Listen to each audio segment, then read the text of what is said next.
Good morning, everyone. We're just going to leave it just 1 or 2 minutes. We've got a fair few people that have joined. We'll just leave it for a few minutes just for a couple of other people to join the call.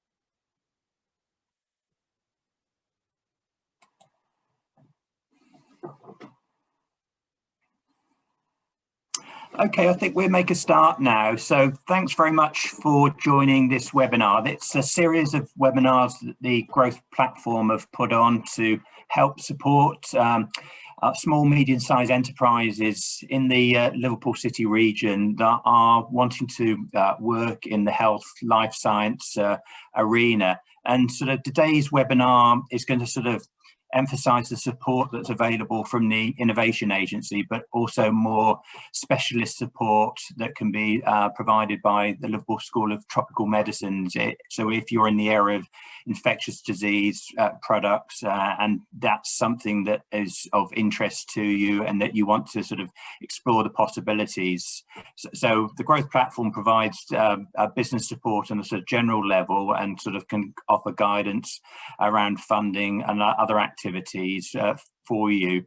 But today we're going to start with Lisa's going to introduce the sort of icon and the program of support that's available from Liverpool School of Tropical Medicine. So over to you, Lisa. Good morning, everybody. Thank you for taking the time out to come and hear all about our ERDF program. Hopefully it will be of benefit to you, but please also, signpost those in your network if you think it may be relevant to them. So I'm a business manager based at Liverpool School of Tropical Medicine, but Liverpool School of Tropical Medicine is leading the Infection Innovation Consortium. You may already have heard about this. It's been going for a year, but it will continue for 5 years in its entirety.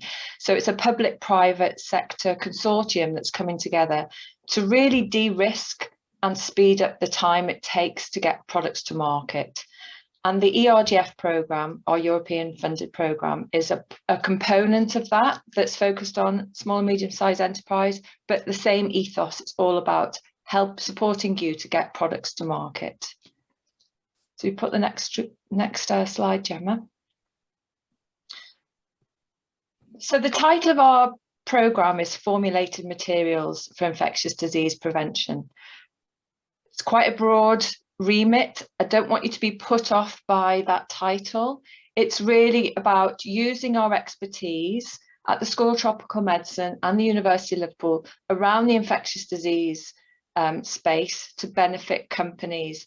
Those companies it may not be that you're developing technology that's primarily focused in the infection space. It might be that infection or hygiene or bacteria are of secondary interest in terms of contamination. We're also interested in working with you. But the ethos is we're making our state-of-the-art equipment and services available to companies at no cost if you're eligible. And we're really trying to generate a package of data, complete a piece of work that will really help you progress onto the next stage or problem solve to help you get your technology further along that technology readiness level.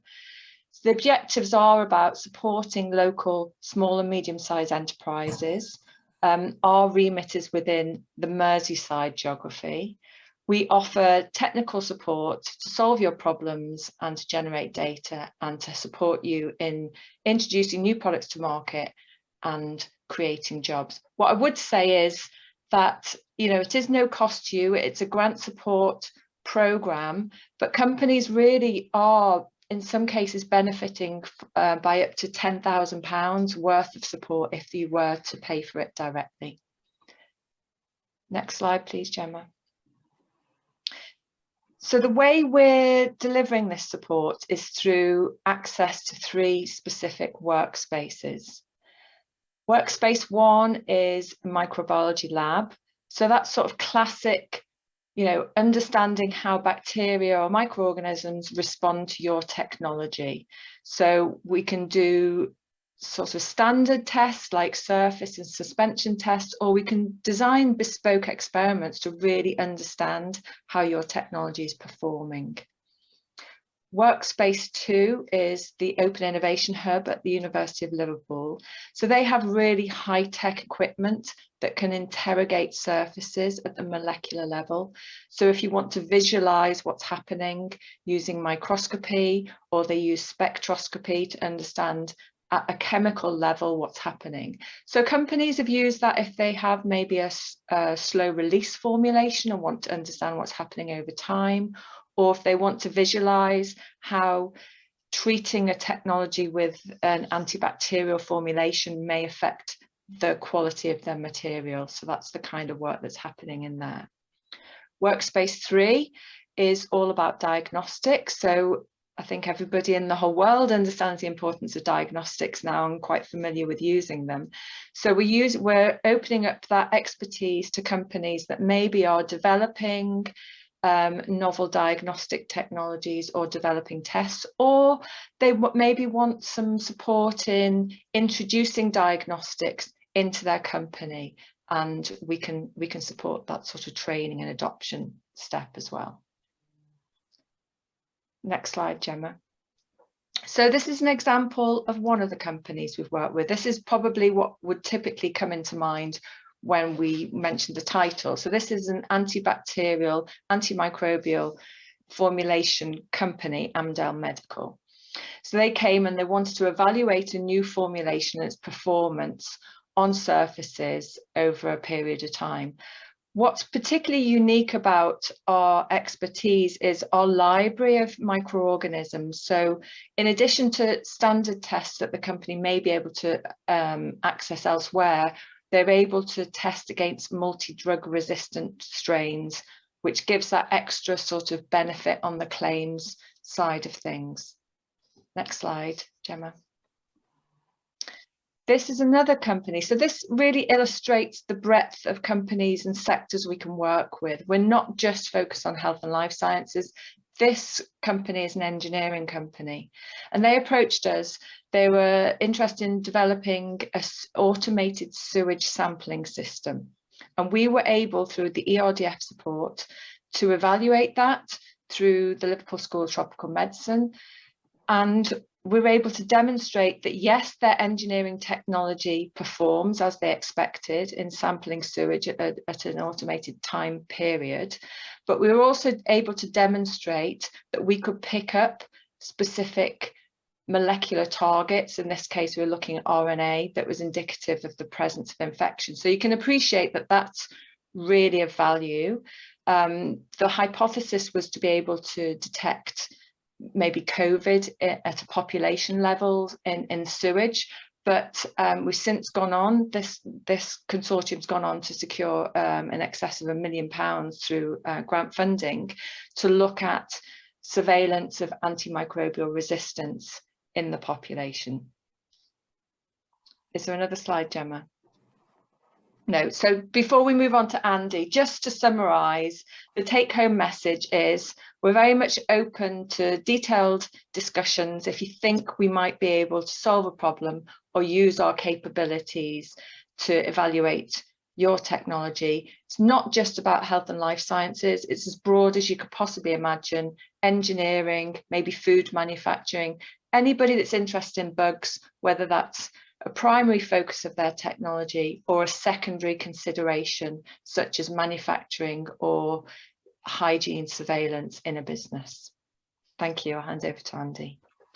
Thanks very much for that, Lisa. That was very comprehensive, and it's great to see a couple of examples of local companies that you've been engaged with and the success that they've had, really. So my role, so Andy Cairns, Commercial Programme Manager at the Innovation Agency. So the Innovation Agency is what's called an academic health science network. So we get funded by the NHS. So can we have the next slide, please, Gemma? That's right. So we run a complementary program to LISA's really. So we all sort of work together in the Liverpool City region. So it is a sort of a support package that we run called Liverpool City Region Health Matters. The Innovation Agency does run similar programs in Lancashire and Cheshire and Warrington, but we're very much emphasising the support that we're providing to Liverpool City-based companies today, really. So our sort of rationale really is to try to help companies to grow, create jobs, to create wealth, which is a sort of a virtuous circle for the sort of Liverpool City region. And that's part of the reason that we've managed to acquire European Regional Development Funds, is to help support those SMEs on their journey. So if we can have the next slide, please, Gemma. So we're very much about working with local companies on their journey. So the companies that we can work with obviously have to have that eligibility of being in the Liverpool City region and sort of being classed as an SME, less than 250 employees.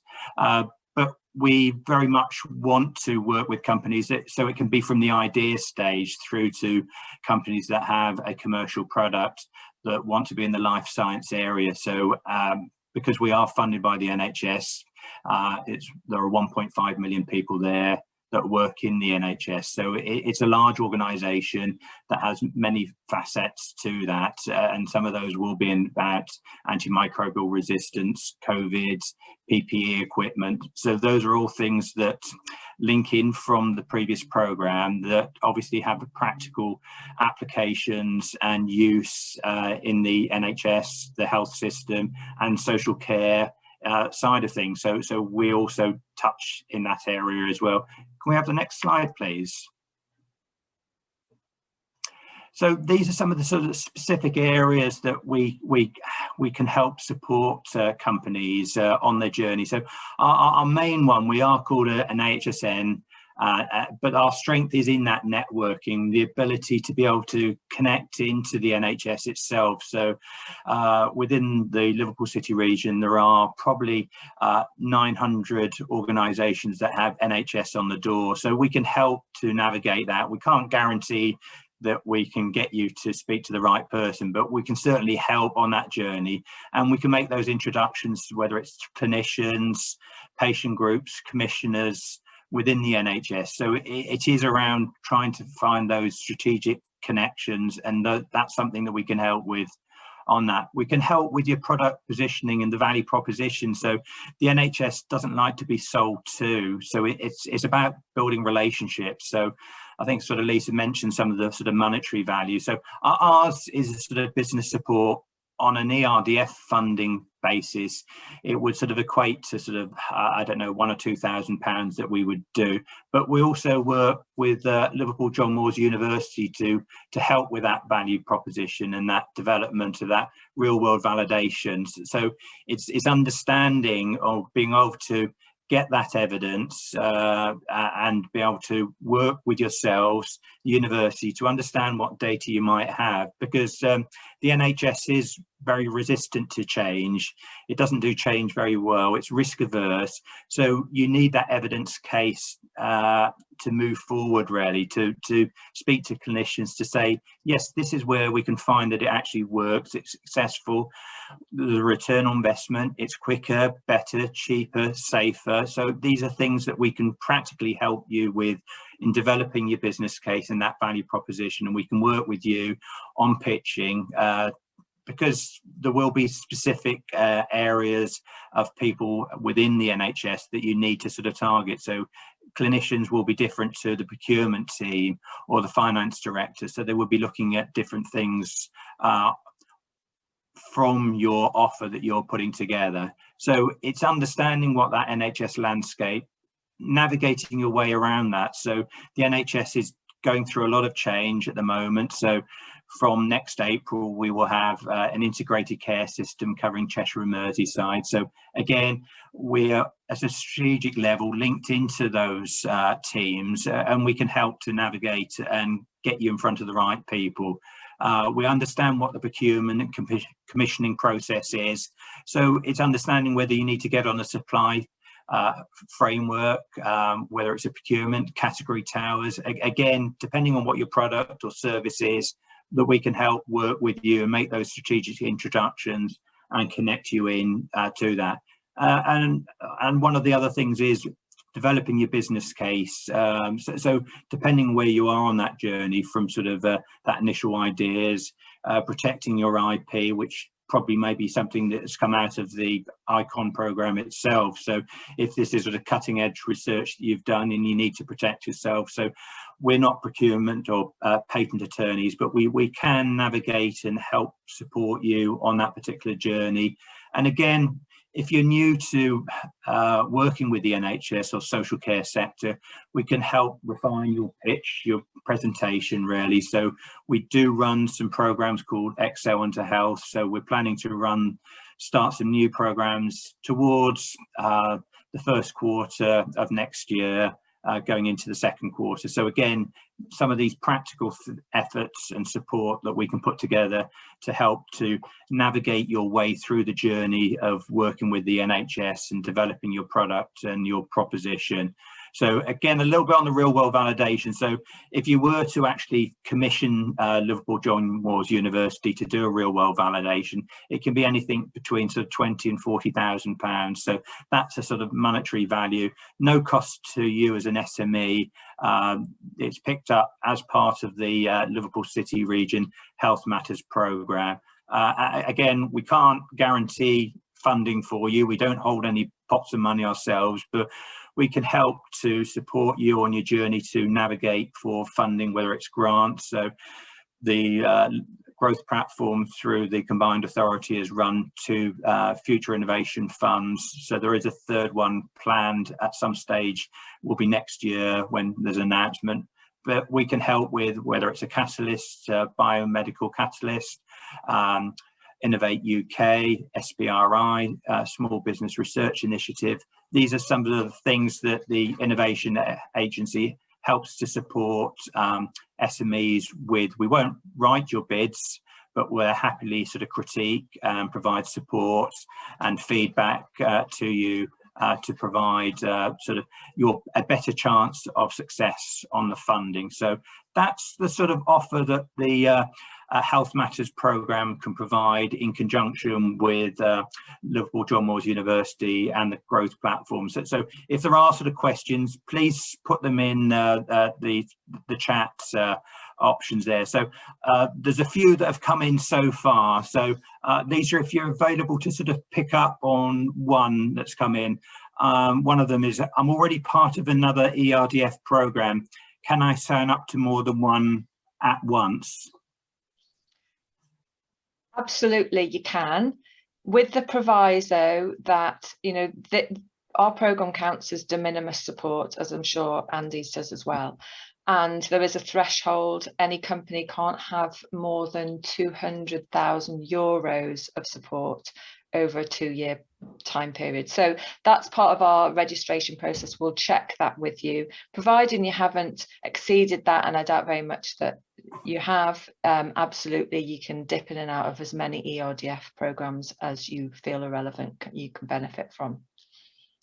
Thanks very much for that, Lisa. Yeah, I would just add that there are, so we're describing 2 ERDF programs here, but there are others. LCR 4.0 is another one in the Liverpool City region that you could sort of dip into. And as Lisa mentioned, is as long as you don't tip over that €200,000, and that there are potential mechanisms that certainly within our program, that's what's called GBA 28.4, which I won't bore you with, but that there are mechanisms where if you were approaching that limit, that we could sort of use another mechanism to help support you. But we haven't come across any companies that have actually required that sort of mechanism of support. So there's another one come in. I think I'll pick up on this one.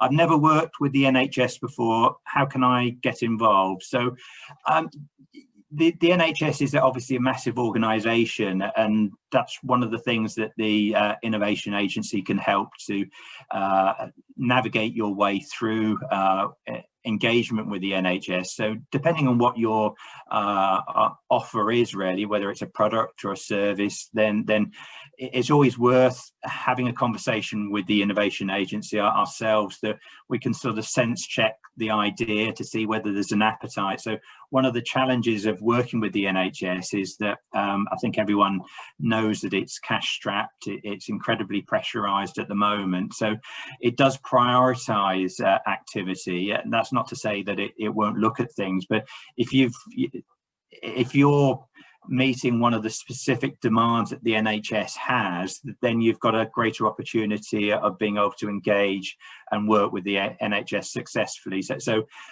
there's probably no question of no bad ideas, but it's worth at a very early stage on your journey to engage with us, and then we can potentially have conversations with clinicians or commissioners to see what the appetite is for your product or service. So we appreciate working with the NHS.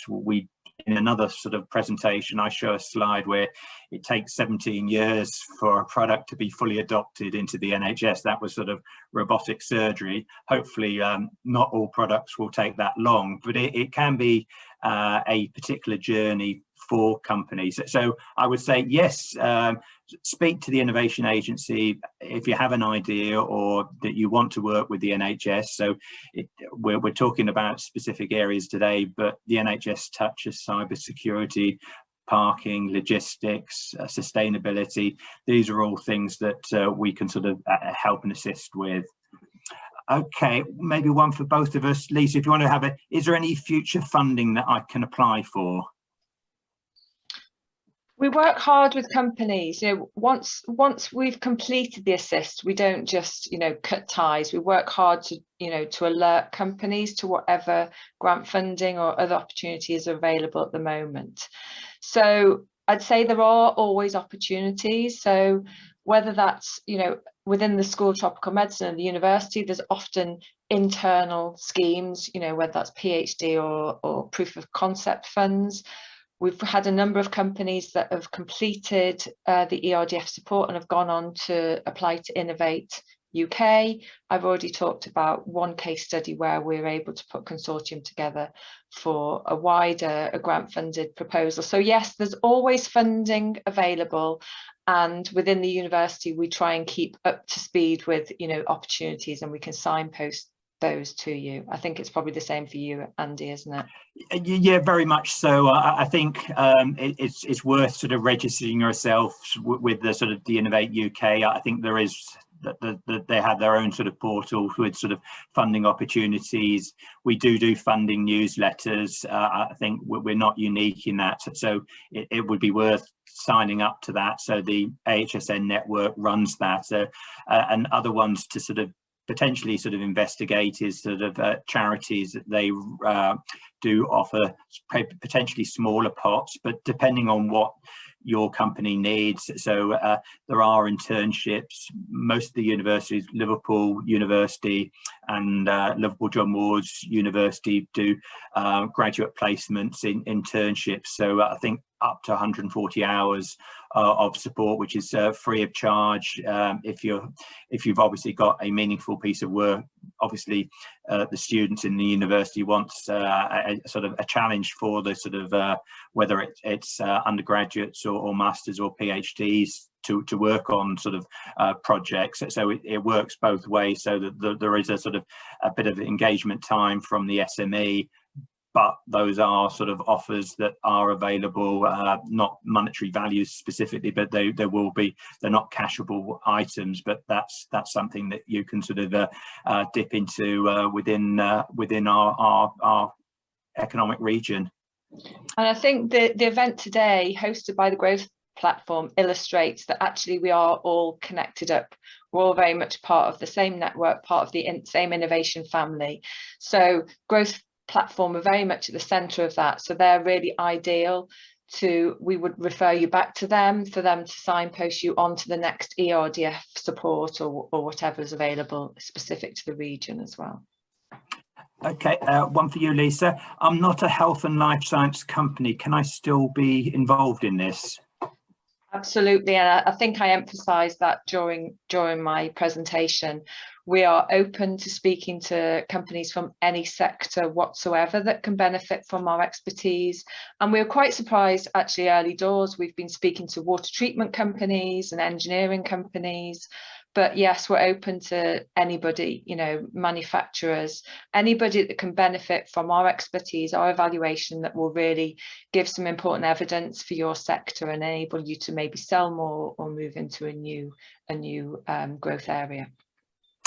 Thank you, Lisa. I picked this one initially, but you can sort of follow. It's a busy time of year, but I'm interested, can I still be involved at a later date? So certainly with, I think, both programs, but I'll give the details for the Health Matters. So our program's been running for 2 years, and we've had an extension to our program. So we will run to June 23, and there will be a little bit of a sort of mop up after that. So any sort of pieces of work or engagement with ourselves or Liverpool John Moores University will run till June 23. Lisa, if you want to give your timelines. Yes, we're similar. We've been running for a year. We have another 2 years of access available. So yes, but if it's not appropriate now, come and speak to us at a later date, or maybe we could have those discussions now and then plan to start in 12 months time, whatever's appropriate for your company and your technology. Yeah, it's a similar sort of thing with us as well. So yeah, we're here until that June 23 time, so don't have to sign up today. Think about it, but engage with us. One final one. So Lisa, what are the benefits of the programme? I think you've covered a few already. The benefits are you're able to access world-class expertise that maybe wouldn't be available to you ordinarily, or maybe you wouldn't be able to, you know, afford that kind of access. So that's number one. Number two is by working with us, you do enter this wider innovation network, and you can draw on our contacts and our expertise, because we will support you at the end of your project to refer you on to whoever's appropriate. I think, you know, working with a world-class institution enables you, if you get positive results, to be able to publicize that and adds extra value, I think, to your brand. And, you know, using our publicity channels, our communication channels can really sort of help you in that respect. That's great. I'll just throw the one, it's very much market access but to working with the university, we can provide real world validations. So that's a massive asset for a small company that can get an accredited university to sort of show that their work is successful on that. So I think we've come to the end of our time today. We're just sort of pretty much on the 11:30. So thanks very much for participating today. So the slides will be shared, and obviously please feel free to contact myself or Lisa. We'll happily have any follow-up questions or engagements, and if you want to take part in the programs, just let us know, and I'm more than welcome for you to sign up or have further conversations. So thanks very much for everyone's participation today. Thank you, everyone.